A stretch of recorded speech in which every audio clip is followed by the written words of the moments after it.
Hi friends, welcome back to smile nursing tutorial. ఈరోజు మనము rice కుక్కర్లో అన్నం వండితే ఎలాంటి అనర్థాలు జరుగుతాయి అనే దాని గురించి తెలుసుకున్నాం. ఫ్రెండ్స్, నాకు తెలిసి ప్రతి ఒక్కరూ ఈ మధ్యకాలంలో రైస్ కుక్కర్నే వాడుతున్నారు. ఎందుకంటే ఇది చాలా ఈజీగా జస్ట్ బియ్యం తీసుకోవడము, మెజర్మెంట్ ప్రకారము వాష్ చేయడము, రైస్ కుక్కర్లో పెట్టడము, ఆటోమేటిక్గా ఆన్ చేస్తే రైస్ అయిన తర్వాత ఆఫ్ అయిపోతుంది. ఈ విధంగా ఇటీవలి కాలంలో ఎక్కువ మంది ఎలక్ట్రికల్ రైస్ కుక్కర్నే వాడుతున్నారు, అందులోనే అన్నం చేస్తూ ఉన్నారు. మరి ఇది రాంగ పల్లెల్లో కూడా బాగా స్ప్రెడ్ అయింది. ఇప్పుడు మీరు ఏ పల్లెకి వెళ్ళి చూసినా కూడా వాళ్ళ ఇంట్లో కంపల్సరీ రైస్ కుక్కర్ అనేది కామన్ అయిపోయిందన్నమాట. మరి ఇలా మనం ప్రతి ఒక్కరము ఈ రైస్ కుక్కర్ను యూజ్ చేసి అన్నం వండి తింటున్నాం.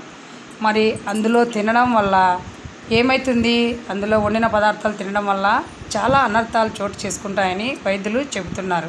అవేంటో ఇప్పుడు తెలుసుకున్నాం. వంటల్లో అల్యూమినియం పాత్రలు వాడకపోవటమే చాలా మంచిది. ముఖ్యంగా ఎలక్ట్రికల్ రైస్ కుక్కర్లో వండిన అన్నం తినడం వల్ల అతి చిన్న వయసులోనే కాళ్ళ నొప్పులు, కీళ్ళ నొప్పులు, నడుము నొప్పి, ఇలా రకరకాల సమస్యలు వచ్చే అవకాశం ఉంది. మరి ఈ ఎలక్ట్రికల్ రైస్ కుక్కర్ పాత్ర టాక్సిన్ మెటల్తో తయారవుతుంది. ఇందులో అన్నం ఉడికించడం వల్ల అందులోని పోషకాలు మనకు కనుమరుగైపోతాయి. మరి నాన్ స్టిక్ కోటింగ్ ఉన్న రైస్ కుక్కర్ను అస్సలు వాడొద్దని వైద్యులు చెప్తున్నారు. మరి నాన్ స్టిక్ వస్తువులను వినియోగించి వంట చేసే సమయంలో అందులో నుంచి ప్రమాదకరమైన కెమికల్స్ విడుదలవుతున్నాయంట. మరి అవి క్యాన్సర్కు దారితీస్తాయని, సాధ్యమైనంత వరకు ఈ ఎలక్ట్రిక్ రైస్ కుక్కర్ను వాడకపోవడమే మంచిది.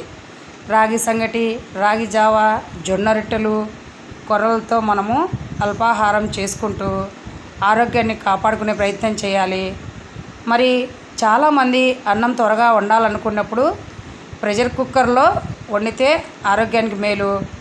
కరెంట్ ఆధారంగా ఉడికిన ఆహారం తీసుకోకపోవడమే చాలా మంచిది. మరి మట్టి పాత్రలు లేదా స్టీల్ పాత్రల్లో అన్నం ఉడికించుకొని తీసుకోవడం కూడా చాలా మేలు. అన్నం ఉడికించడం వల్ల మట్టిలోని పోషకాలు ఆహారానికి మరింత రుచిని ఇస్తాయన్నమాట.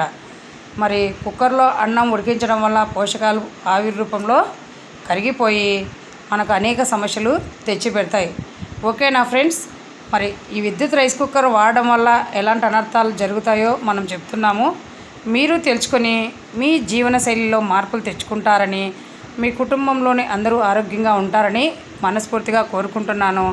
మీకు తెలిసిన ఈ విషయాన్ని మీ ఫ్రెండ్స్కు షేర్ చేయండి. మీరు కనుక ఈ ఛానల్ సబ్స్క్రైబ్ చేసుకోకపోతే సబ్స్క్రైబ్ చేసుకోండి. Thank you for watching this video.